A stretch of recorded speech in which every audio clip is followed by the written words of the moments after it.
Hi friends, आज हम बात करेंगे क्वालिफिकेशन और disqualification of a member of parliament.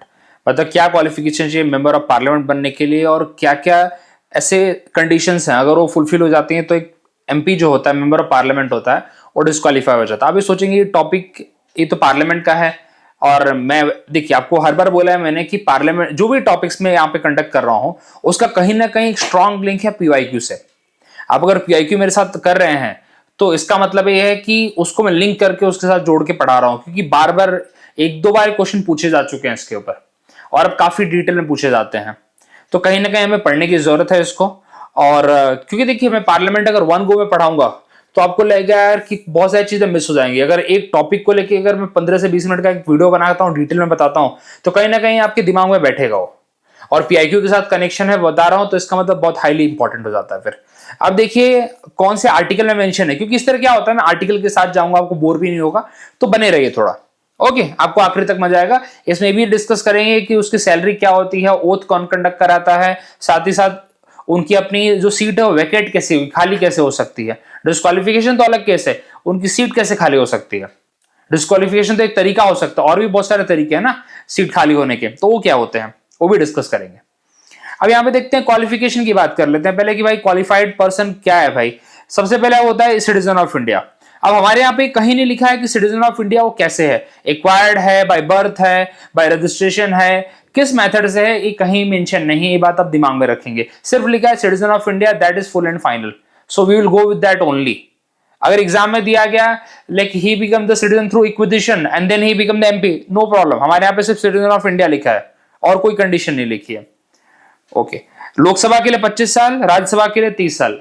अब यहाँ पे एक और क्वेश्चन आपके दिमाग में आना चाहिए। फिर पंचायत के लिए 21 साल। अगर आप 21 साल से ऊपर हैं और आप सीडीएस की तैयारी कर रहे हैं तो सोचिए अभी भी मौका है अपने पंचायत में पंच बनने का। ओके, या मेयर बनने का। बिल्कुल 21 साल के एक लड़की बनी थी, त्रिवेंद्रम की मेयर बनी थी इन 2020।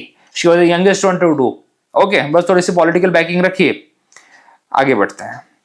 And he should be the registered voter in any of the parliamentary constituency. Exam में पूछा जाता है ना, ये स्टेटमेंट ऐसी आता है कि that person should be the registered voter in any of the parliamentary constituency. हाँ भाई, जैसे फॉर एग्जांपल आप ले लीजिए, अब मोदी जी कहां से हैं?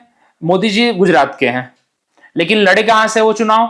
वाराणसी से लड़े। तीनों बार जीते, वो हैट्रिक मारी उन्होंने। तो कहने का मतलब है कि वो इंडिया में एक रजिस्टर्ड वोटर है, किसी भी कॉन्स्टिट्यूंसी से वो कहीं से भी लड़ सकते हैं। जैसे अपने राहुल गांधी जी वायनाड से लड़े थे। ओके, उसके बाद ऐसे बहुत सारे लोग हैं जिन्होंने अपनी कॉन्स्टिट्यूंसी, मतलब अपने यहाँ की कॉन्स्टिट्यूंसी से नहीं लड़े, कहीं और से लड़े, just because they have the popularity और समथिंग लाइक दैट, तो वो लड़ गए। चलिए, तो ये बहुत सुपर डुपर इंपॉर्टेंट पॉइंट है वाला, इसको तो आप दिमाग में रखेंगे क्योंकि इसके ऊपर मल्टीपल टाइम पीवाईक्यू पूछा गया है ये वाले पॉइंट पे। और अगला, he should not be the unsound mind, मतलब भाई दिमाग से हिला हुआ नहीं होना चाहिए।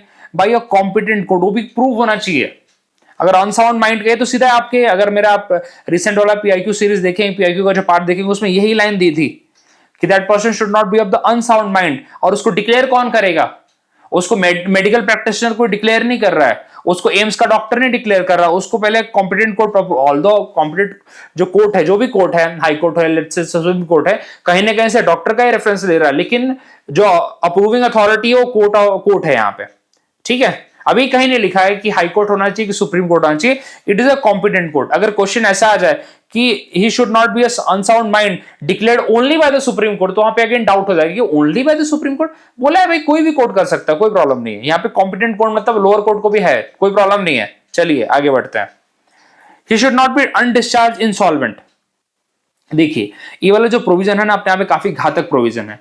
कोई पर्सन बैंकरप्ट हो गया, अब बैंकरप्ट पर्सन की टेंडेंसी क्या होती है, खुद सोच के देखिए। आप कंगाल हो गए, आप क्या करेंगे? कहीं ना कहीं एक थॉट प्रोसेस आता है ना कि हमें पैसा कमाना है कहीं से तो भी।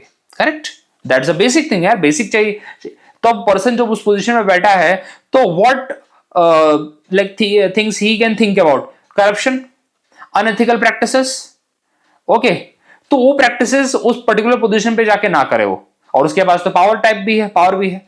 तो दैट्स वाई अगर इंसॉल्वेंट है तो उसको हम क्या कर सकते हैं? डिस्क्वालीफाई, मतलब एलिजिबल ही नहीं है पहली बात। ओके, अनेबल टू पे हिज डेब्ट, तो इसको डिस्क्वालीफाई कर दिया जाएगा। ओके, बाद में डिस्क्वालिफिकेशन में भी देखें इस चीज को। तो कहने का मतलब है कि वो इंसॉल्वेंट नहीं होना चाहिए। जैसे आप सुनते हैं ना कि हमारे जो कैंडिडेट्स हैं वो अपना पूरा एक्सपेंडिचर, अपना पूरा वो बताते हैं, क्या बोलते हैं उन्हें, अरे अपना बजट, क्या परफेक्ट वर्ड यहाँ आ रहा है दिमाग में मेरे, कि ब्यौरा बताते हैं अपना कि कितनी इनकम है, क्या है, कितना उनका फलाना ढिमका सब कुछ बताते हैं ना, कितनी प्रॉपर्टी है एंड एवरीथिंग, कितने करोड़ में सब रिलीज करते हैं ना। What is the right word for that? I am not clicking it, चलिए कोई बात नहीं, बट अपने पूरी डिटेल बताया जाता है आपको कि कितना आपके पास इनकम का सोर्स क्या है, क्या पूरी डिटेल बताते हैं लोग। ओके, इसलिए पूछा जाता है।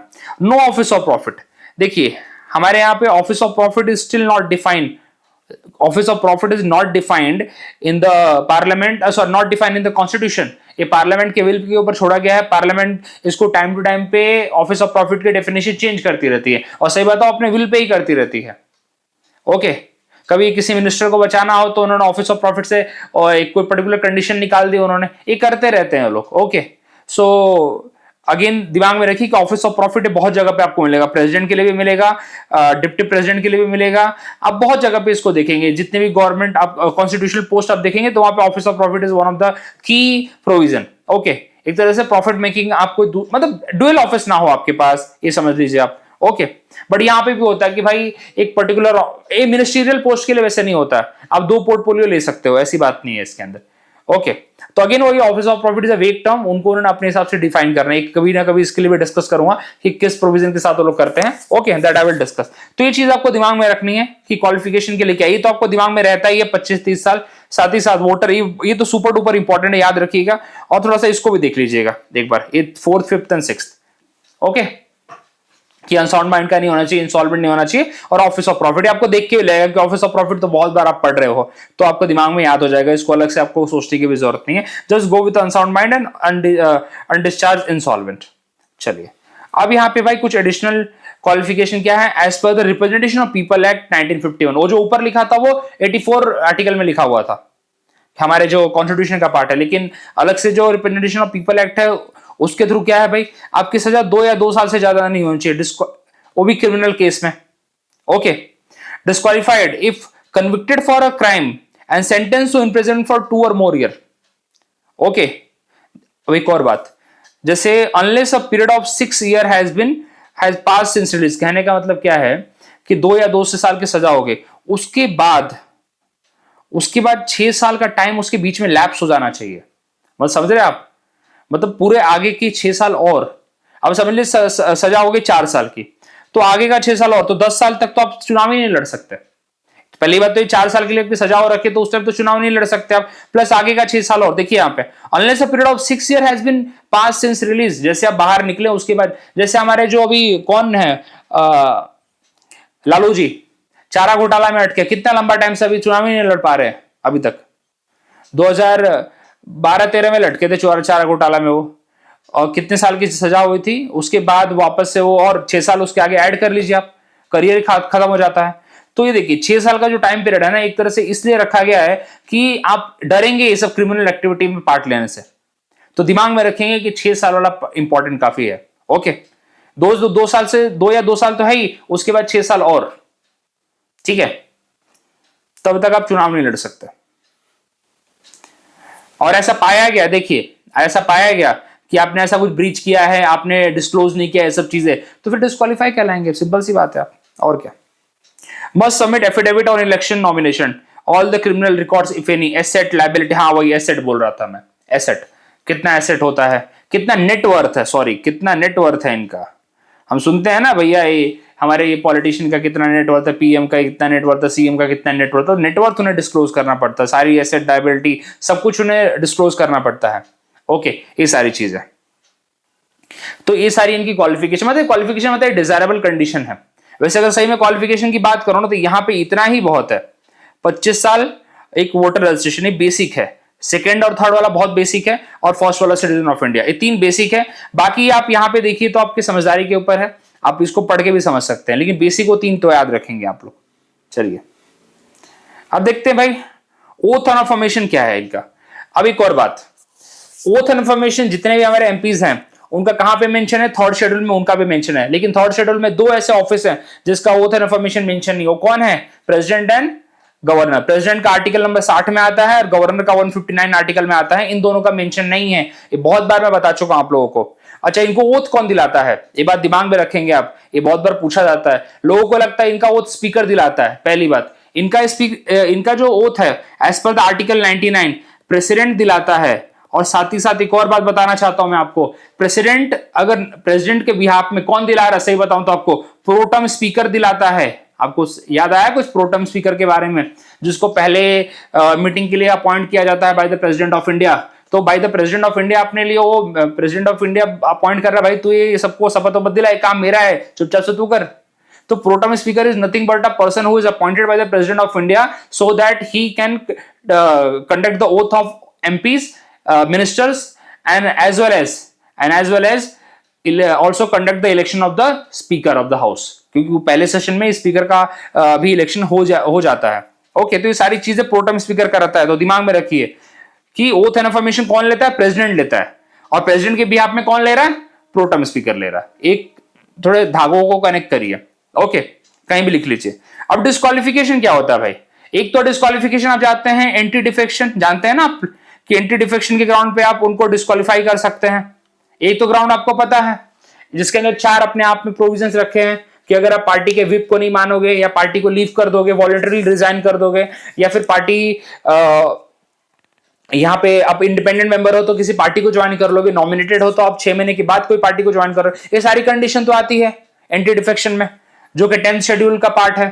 ओके, अब यहां पे बात करते हैं आर्टिकल 102 में क्या क्या ग्राउंड है। अब खुद उल्टा देख लीजिए, अब उसका उल्टा होगा ना, अगर आपके पास ऑफिस ऑफ प्रॉफिट है, आप क्या हो जाएंगे, डिस्क्वालीफाई हो जाएंगे। खुद देखिए ना वहां पे पहले क्या लिखा था क्वालिफिकेशन में, कि ऑफिस ऑफ प्रॉफिट नहीं होल्ड करना, अगर ऑफिस ऑफ प्रॉफिट होल्ड करेंगे तो डिस्क्वालीफाई कहलाएंगे। सोचने वाली बात है इसमें। तो अनसाउंड माइंड और इंसॉल्वेंसी, मतलब एक तो आपको पागल करार दे दिया कॉम्पिटेंट कोर्ट ने, अनसाउंड माइंड बोल दिया, या फिर आप इंसॉल्वेंट हो गए, बैंकरप्ट हो गए। देखिए उल्टा है ना, समझे कि नहीं समझे आप। 84 में क्या दिया था, ऑफिस ऑफ प्रॉफिट होल्ड नहीं करना, 102 में बोला ऑफिस ऑफ प्रॉफिट होल्ड करते पाए गए, डिस्क्वालीफाई करिए। उसमें दिया था आपको अनसाउंड माइंड का नहीं होना है, यहां पे आर्टिकल 102 में पाया गया आप अनसाउंड माइंड के हैं, हटाओ इनको, डिस्क्वालीफाई करिए। अगर आप इंडिया की सिटीजनशिप आपकी चली गई तो क्या आपको रखेंगे, if MP voluntary acquire the citizenship of another country और violate the condition of Indian citizenship. क्या कंडीशन है भाई, तुमने वॉर के टाइम पे किसी की हेल्प कर दी, इनमें कंट्री की हेल्प कर दी, ऐसी कोई प्रैक्टिस में आ गए जो हमारे कॉन्स्टिट्यूशन को वॉयलेट कर रही है, बिल्कुल कर सकते हैं, आपकी सिटीजनशिप ली जा सकती है। ओके, या फिर आपने जो सिटीजनशिप एक्वायर की थी वो गलत तरीके से की थी। ओके, या फिर आप थाईलैंड घूमने के लिए गए और आपने जो सिटीजनशिप एक्वायर करी थी वो मतलब एक्वायर करी थी और वहां पे जाके 2 साल की आपकी जेल हो गई। तो जो पर्सन एक्वायर करता है और विद इन 5 साल आपकी कहीं और जाके जेल हो जाती है दूसरी कंट्री में, तो इसका मतलब क्या हो गया, इसका मतलब हो गया कि आपकी सिटीजनशिप चली जाएगी। और अगला क्या यहाँ पे violation of provision of representation of people act, जैसे कि आपने 2 साल की सजा हो गई आपको, ठीक है, आप करप्ट प्रैक्टिसेस में आगे इलेक्शन में इन्वॉल्व होते हैं, तो ये 2 साल की सजा दिमाग में रखिएगा। अगर किसी को भी 2 साल की सजा होती है क्रिमिनल ऑफेंस में, तो उसको सीधा भाई डिस्क्वालीफाइड करार दे दिया जाएगा। अगर कोई करप्ट प्रैक्टिसेस करता है इलेक्शन के टाइम पे, अपने एक्सपेंसेस गलत बताता है, वही बताया ना कि आप जो डिटेल बता रहे हैं वहां पे आप वो गलत नहीं होनी चाहिए। आप अपना जो एसेट बता रहे हैं, जो नेटवर्थ बता रहे हैं वो गलत नहीं होने चाहिए। आप अपने क्रिमिनल रिकॉर्ड्स बता रहे हैं वो गलत नहीं होना चाहिए वहां पे। ओके, या तो आपको पुलिस की क्लीन चिट मिली होनी चाहिए किसी भी चीज में भाई। ओके, आगे यहां पे है disqualification due to the membership in the banned organization. अगर भाई आप किसी बैंड ऑर्गेनाइजेशन जो इंडिया मतलब गवर्नमेंट ऑफ इंडिया ने किसी ऑर्गेनाइजेशन को बैन कर रखा है, आप उसके साथ मिले हुए हैं। ओके, तो ये देखिए बहुत कॉमन सी बात है, आप कोई टेररिस्ट ऑर्गेनाइजेशन के साथ जुड़े हुए हैं, अब आपको क्या करेंगे बताइए, आपके साथ क्या रवैया होना चाहिए। ओके, और एंटी डिफेक्शन तो पता ही है आपको, एंटी डिफेक्शन कितनी बार बताएं। एंटी डिफेक्शन के अंदर जो अथॉरिटी होती है वो होती है स्पीकर लोकसभा में, और राज्यसभा में होता है चेयरमैन, मतलब प्रिसाइडिंग अथॉरिटी। एक तरह से एग्जाम में भी पूछा जाता है कि एंटी डिफेक्शन लॉ के अंडर जो अथॉरिटी है वो कौन है, दैट इज प्रिसाइडिंग अथॉरिटी, मतलब प्रिसाइडिंग ऑफिसर जो है वहां पे वो कौन है, मतलब सॉरी जो डिसाइडिंग अथॉरिटी कौन है, that is presiding officer. Sorry, deciding authority is the presiding officer with the speaker in the Rajya Sabha and then chairman in the Rajya Sabha, speaker in the Lok Sabha and chairman in the Rajya Sabha. Okay, देखिए अभी ये 4 condition है यहाँ पे, बहुत important है यहाँ पे, इसको प्लीज यहाँ पे मैं रिवाइज नहीं करना चाहता, ऑलरेडी काफी बार रिवीजन हो चुका है इसका।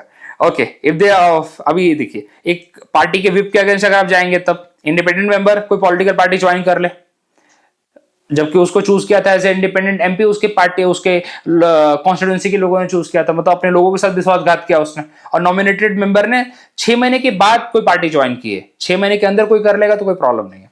ओके चलिए, सबसे ज्यादा लोगों को इसमें डाउट आता है कि भाई अगर वो वॉलंटरली गिव अप कर रहा है मेंबरशिप तो क्यों, भाई क्यों नहीं, उसको पार्टी का टिकट दिया था, पार्टी के प्रोटोकॉल पता थे ना उसे पार्टी के टर्म्स एंड कंडीशन पता थे, उसे पार्टी की विचारधारा पता थी ना। अब जब चुना गया वो, उसके बाद बोलता है मेरे को पार्टी की विचारधारा पसंद नहीं आ रही है, ये क्या बात हो गई? फेमस होने के लिए आया था क्या यहाँ पे? लोगों की रिस्पॉन्सिबिलिटी लेने के लिए आया था, पार्टी के साथ चलने के लिए आया था? तो कहने का मतलब ये है कि अगर वॉलंटरली ये सब रीजन देके होता है तो आपको रिजाइन दे चुपचाप से, वो डिस्क्वालीफाई हो वहां से, वो जगह खाली करे, वहां पे बाई पोल कराया जाएगा, बाई इलेक्शन कराए जाएंगे वापस से इलेक्शन कमीशन ऑफ इंडिया द्वारा। तो ये आप दिमाग में रखेंगे। ओके चलिए, सबसे बड़ा क्वेश्चन, वेरी वेरी इंपॉर्टेंट, ये डिसीजन किसका होता है? एंटी डिफेक्शन का तो आपको बता चुका हूं मैं। एंटी डिफेक्शन का आप दिमाग में रखिए कि एंटी डिफेक्शन के लिए तो स्पीकर एंड राज्यसभा में चेयरपर्सन हो जाते हैं, तो बाकी सोचना नहीं है।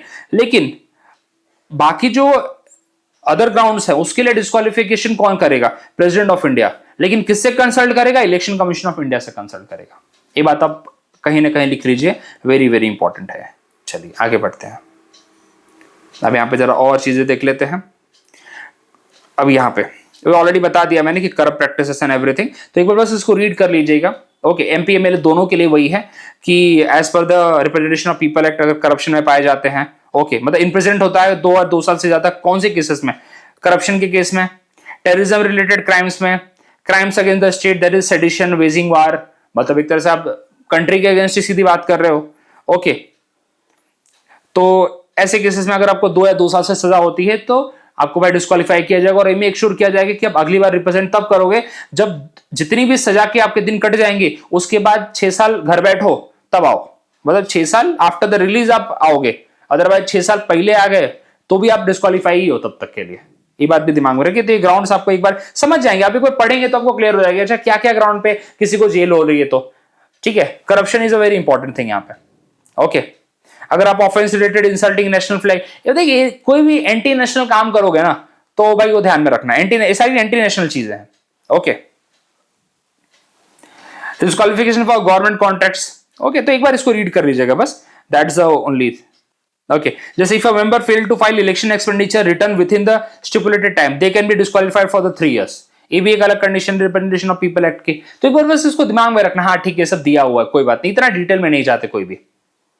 ओके चलिए, disqualification on the office of profit, office of profit again not defined, 10th schedule वाला। तो ये सब डिस्क्वालिफिकेशन के ग्राउंड है जो रिप्रेजेंटेशन ऑफ पीपल एक्ट में भी ऑलरेडी गिवन है। ओके, अब यहां पे कौन से केसेस में वैकेट करेंगे, खाली करेंगे? देखिए डिस्क्वालीफाई हो गए तो आप तो आपकी पोजीशन तो खाली हो ही गई, तो डिस्क्वालिफिकेशन एक तरीका है कि डिस्क्वालीफाई कर दिया तो आपकी जगह खाली हो गई। लेकिन और कौन कौन से तरीके हैं? अब डिस्क्वालीफाई के तरीके आपको पता ही है, सब ऑलरेडी पढ़ लिया हमने, 10th शेड्यूल के हिसाब से, या फिर रिप्रेजेंटेशन ऑफ पीपल एक्ट के हिसाब से, या फिर कॉन्स्टिट्यूशन आर्टिकल नंबर 102 के हिसाब से जो चीजें दे रखी हैं।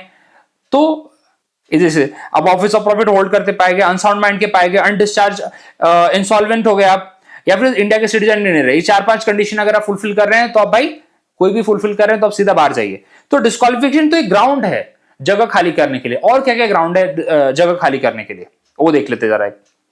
अगर आपने रिजाइन कर दिया, हो सकता है ना, रिजाइन कर सकते हैं आप, इंडिपेंडेंट मेंबर भी है तो आप रिजाइन कर सकते हैं। MP can voluntary resign from the office by submitting resignation letter to the speaker of the Lok Sabha, ये बहुत इंपॉर्टेंट है।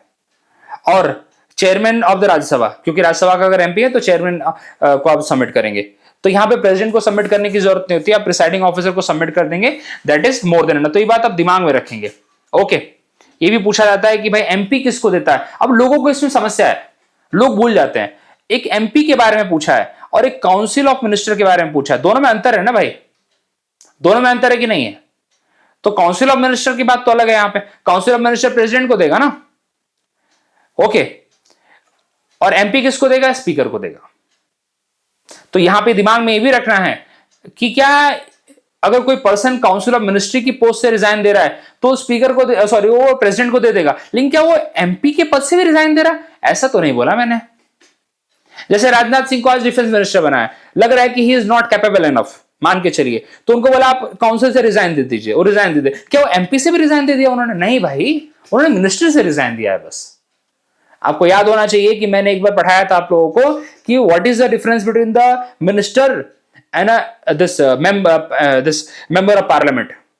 जो मिनिस्टर है वो मेंबर ऑफ पार्लियामेंट का हिस्सा तो है, लेकिन जरूरी नहीं कि वो मेंबर ऑफ पार्लियामेंट का हिस्सा बना रहेगा, वो कोई आउटसाइडर भी हो सकता है, लेकिन मेक श्योर करना है कि विद इन 6 मंथ तो एमपी बने। ओके, ये सब कंडीशंस है, ऑलरेडी बताया हुआ है आप लोगों को। तो मिनिस्ट्री पद से अगर रिजाइन करना है तो काउंसिल को दोगे, लेकिन एमपी पद से सीधा आपको घर ही छोड़ना है, मेंबरशिप ही छोड़नी है, तो स्पीकर को दीजिए। चलिए आगे बढ़ते हैं। अगर आप भाई हाउस से 60 कॉन्जिक्यूटिव डेज अब्सेंट होते हैं विदाउट परमिशन, ठीक है, तो आपकी क्या हो जाएगी, आपकी जो सीट है वो चली जाएगी। ओके, अब यहां पे खुद आप पता करिए कि किसकी परमिशन लगेगी, यहां पे स्पीकर की लगेगी या प्रेसिडेंट की लगेगी। ये बहुत सिंपल है, वैसे ये बहुत सिंपल है। अब ये बहुत लॉजिकल भी है कि एमपी यहाँ पे किसको रिस्पॉन्सिबल हो रहे हैं, ये भी आपको बहुत मतलब सिंपल है, काफी चीजें आप यहां से रिलेट कर सकते। भाई डेथ हो गई, डेथ में कौन क्या कर सकता है, चलिए यहाँ तो कोई सोचने वाली बात ही नहीं है। डबल मेंबरशिप बहुत बार पूछा हुआ है। जैसे अभी हमारे अखिलेश जी हैं, अखिलेश जी एमपी बन गए, पहले वो एमएलए थे, अभी उनके जो कॉन्स्टिट्यूंसी छोड़ा था वहां पे बाई इलेक्शन हुआ, वहां से बीजेपी का कैंडिडेट जीत गया, ठीक है। और यहाँ पे बताता हूं मैं कि डबल मेंबरशिप, जैसे कि आप पहले स्टेट लेजिस्लेटिव असेंबली के मेंबर थे, लेकिन आपने क्या किया कि भाई लोकसभा का चुनाव लड़ा, लोकसभा का चुनाव जीत गए आप, तो अब लोकसभा में आके बैठेंगे ना। तो भाई क्वेश्चन है कि एक टाइम पे आप मतलब एट द सेम टाइम आप दोनों सदन के मेंबर कैसे रह सकते हैं, एक सदन के ही रहेंगे। तो आपको विद इन 14 डेज आपको स्टेट लेजिस्लेचर मतलब कहीं एक का तो छोड़ना पड़ेगा, नहीं तो ऐसा मान लिया जाएगा कि आपने पार्लियामेंट का छोड़ दिया है। तो सिंपल सी बात है कि 14 दिन से पहले ही आप क्या कर दो, आप वहां से रिजाइन कर दो, स्टेट लेजिस्लेचर से रिजाइन कर दो। ओके, अदरवाइज अगर आप रिजाइन नहीं करोगे तो ये मान लिया जाएगा कि आपकी पार्लियामेंट की सीट चली गई है, समझे आप, ये दिमाग में रखिए। और साथ ही साथ ये भी तो हो सकता है ना कि एक मेंबर लोकसभा राज्यसभा दोनों जगह का नहीं हो सकता है। ओके, तो वहां पे भी उसे एक जगह की सीट वैकेट करनी पड़ती है। एक और बात दिमाग में रखिए कि आप 2 कॉन्स्टिट्यूएंसी से हो सकते हैं, कि आप 2 कॉन्स्टिट्यूएंसी से नहीं हो सकते हैं। बहुत सारे लोग 2 कॉन्स्टिट्यूएंसी से चुनाव लड़ते हैं। ओके, तो आप अगर दोनों जगह से जीत गए तो आपको एक जगह तो खाली करनी पड़ेगी ना, ठीक है। तो ये सारी कंडीशंस हैं यहाँ पे। अगर यहाँ पे आपकी इलेक्शन ही वॉइड हो गया तब क्या करेंगे भाई आप, तब आपकी जगह खाली हो जाएगी, क्योंकि आप इलेक्शन क्यों वॉइड हो, आपने कुछ ना कुछ रिगिंग किया होगा इलेक्शन में, कुछ ना कुछ घोटाला किया होगा अपने इलेक्शन में। ओके, तो इस केसेस में अभी और क्या क्या चीजें हो सकती है भाई, अगर आप प्रेसिडेंट पद के लिए चूज किए गए, आपको प्रेसिडेंट बना दिया, प्रेसिडेंट पद के लिए आपको इलेक्ट करवा दिया था, प्रेसिडेंट बन गया, तो आपकी जगह चली जाएगी। आपको गवर्नर अपॉइंट कर दिया कहीं का, बोले चलिए आपका काम अच्छा नहीं है राजनाथ सिंह जी, आप काउंसिल ऑफ मिनिस्ट्री में काफी अच्छा काम किया आपने, अब हम आपको गुजरात का गवर्नर बनाना चाहते हैं, चलिए बन जाइए, आपकी सीट चली गई ना वहां से, ठीक है। आपको मतलब एमपी से रिजाइन भी नहीं करवाना पड़ा और आपको अच्छे रास्ते से निकाल भी दिया, आपको डिग्री प्रॉपर तरीके से, मैं बताना चाहता हूं, बस एक एग्जांपल है। ओके, इस ये तरीके होते हैं। अगर आपका हाउस से एक्सपेल कर दिया, आपकी पार्टी ने बोले चलिए निकलिए यहां से, ओके, तो ये सब वाइस प्रेसिडेंट बन गए आप, उस केस में आपकी जगह चली जाएगी। तो ये सब चीज आपको दिमाग में रखना है, इतनी ही है। ओके, अब एक बात यहां पे कि भाई कोई पर्सन डिस्क्वालीफाई हो गया on the basis of the election, उसका वॉइड हो गया, तो कहां पे मतलब कहां पे जा सकता है वो हाई कोर्ट में जा सकता है, वो हाई कोर्ट में जा सकता है, वो सुप्रीम कोर्ट में जा सकता है। अगर हाई कोर्ट ने डिसीजन दिया उससे वो खुश नहीं है तो सुप्रीम कोर्ट में भी जा सकता है, चैलेंज कर सकता है, मतलब कहने का मतलब दोनों कोर्ट में वो जा सकता है। ये बात भी आपको पता होनी चाहिए। तो ये था हमारा आज का कि कैसे एक मेंबर डिस्क्वालीफाई होता है, कैसे एक मेंबर वैकेट करता है ऑफिस, कौन ओथ दिलाता है, अच्छा सैलरी उसकी, I think I have written here salary allowances, हाँ करेक्ट, सैलरी एंड अलाउंसेस कौन डिसाइड करता है, पार्लियामेंट डिसाइड करती है। आप देखेंगे जितने भी आप पोस्ट देखते हैं आप, जैसे कि प्रेसिडेंट की, गवर्नर की, कैग की, स्पीकर ऑफ द हाउस की, देन वाइस प्रेसिडेंट की, इस सब की सैलरी कौन डिसाइड करता है, पार्लियामेंट डिसाइड करता है, ठीक है। ये बात आप दिमाग में रखेंगे। और सैलरी और अलाउंसेस कौन से शेड्यूल में आता है, अब आप देखिए, थोड़ा सा आप भी मेहनत करिए, ठीक है। ये हम बहुत बार हम इसको डिस्कस करते हैं, सैलरी अलाउंसेस के बारे में, ओके, ओथ के बारे में, राज्यसभा में सीट कौन से इसमें रहती है, कौन से शेड्यूल में दे रखा है, तो सब ऑलरेडी हमने पढ़ा हुआ है। अब देखिए जरा, ठीक है, अब ये सब बताने लगूंगा तो बहुत टाइम चला जाएगा। पार्लियामेंट्री ओथ 3rd शेड्यूल में है, ओके। कौन दिलाता, आर्टिकल 1999 ऑलरेडी बताया मैंने आपको, ठीक है। और कोई पर्सन भाई एमपी हाउस में वोट करता है विदाउट टेकिंग द ओथ, 500 रुपए का फाइन है उसके ऊपर, ठीक है। देखिए यहाँ पे ये आर्टिकल सीधा 99 मैंने उठाया है हमारे कॉन्स्टिट्यूशन ऑफ इंडिया से। क्या लिखा है, every member of the either house of the parliament shall before taking his seat make and subscribe before the president और some person appointed in that behalf by him. तो pro tem को appoint करता है ना वो। तो ये देखिए आर्टिकल 99 में सीधा दिया हुआ है। अब आप बोलेंगे हमने तो स्पीकर कहीं पढ़ा था, स्पीकर प्रोटम स्पीकर होता है भैया वो, और वो भी प्रेसिडेंट के एक तरह से वही है, उसके अपॉइंटी है वो, प्रेसिडेंट ने अपॉइंट किया अपने काम के लिए, ठीक है। तो ये आपको ये इंपॉर्टेंट है, ये तो पूछा उछा नहीं जाता आप लोगों को। ये तो देखिए आपको bear to faith and allegiance to the constitution of India, uphold sovereignty and integrity, discharge, ये तो आपको पता ही है, ओके। अब कहां पे ले सकते हैं भाई, the oath can be taken in English, Hindi और एनी 22 शेड्यूल लैंग्वेजेस, हिंदी तो उसका पार्टी है तो आप किसी में भी ले सकते हैं, ओके। तो ये चीजें हैं, अब इसमें ज्यादा डिटेल में नहीं जाना आपने को, बस ये दिमाग में रखना है कि जो चीजें हमने पढ़ी हैं, क्वालिफिकेशन, डिस्क्वालिफिकेशन, सैलरी, ओथ कौन दिलाता है, प्रेसिडेंट दिलाता है यहाँ पे, ओके। सो इतना ही था। अगर वीडियो अच्छा लगा हो तो प्लीज शेयर करिए अपने दोस्तों के साथ, और जैसे जैसे पीआईक्यू चल रहे हैं वैसे वैसे मैं टॉपिक्स पे ला रहा हूँ। अभी जुडिशियल रिव्यू के भी टॉपिक्स मुझे कवर करने एक मेरे एक फ्रेंड ने बोला, और साथ ही साथ basic feature is a very important and fundamental right and DPSP बहुत इंपॉर्टेंट है, इसको कवर करेंगे। तो जल्दी कवर करूंगा सारी चीजें, टारगेट है कि फरवरी से पहले सारी चीजें कवर करूं मैं। थैंक यू वेरी मच, मिलते हैं अगले वीडियो में।